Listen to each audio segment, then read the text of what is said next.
À présent, notre troisième candidat est Gaëtan Reynaud. Hop. Bonjour.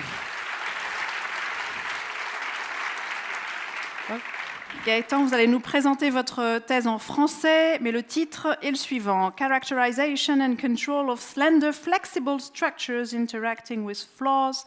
Et c'est donc une thèse sur laquelle vous travaillez au laboratoire de diagnostic des écoulements instationnaires avec la professeure Karen Moeleners. Tout à fait. Eh bien, je vous laisse nous présenter cette thèse, Gaëtan. C'est Merci à vous. beaucoup. Hop. Ça va être bon.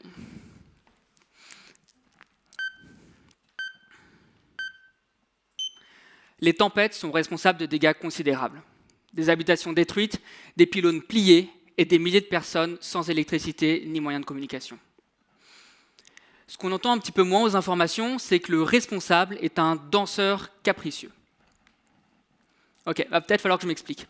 Le vent, comme tout bon danseur, apprécie des partenaires qui sont réactifs à ces mouvements.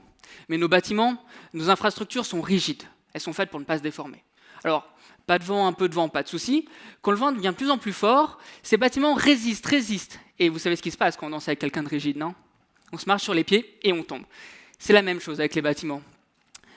Dans la nature, c'est un petit peu différent. Prenez un arbre et son feuillage.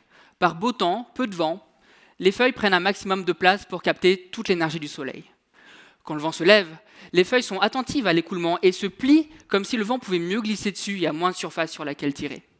Et quand le vent est encore plus fort, les feuilles se mettent à danser. Elles ont ce mouvement de grande amplitude qui est capable d'absorber une partie de l'énergie de l'écoulement.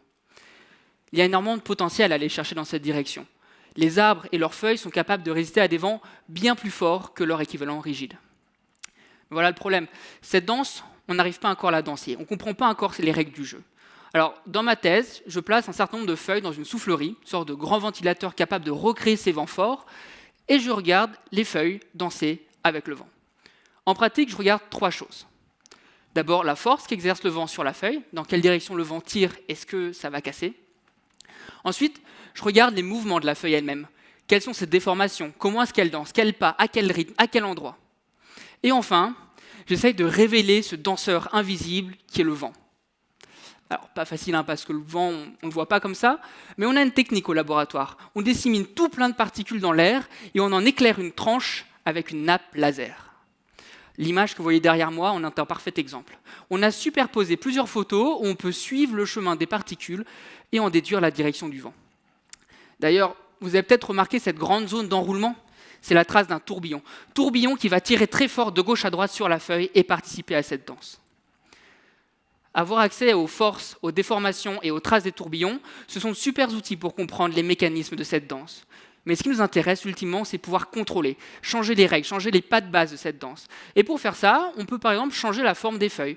Choisir des feuilles plus allongées, pensez à des feuilles de bouleau, des feuilles plus larges comme des feuilles d'érable ou même des feuilles en forme de drapeau, donc des rectangles. On veut aussi changer le rythme de cette danse, en prenant des feuilles tantôt plus rigides, plus lourdes ou un vent plus ou moins rapide. Et comprendre comment tous ces paramètres interagissent les uns avec les autres, ça va nous permettre à terme de concevoir et de fabriquer des infrastructures qui résistent mieux face aux tempêtes en dansant avec le vent. Je vous remercie.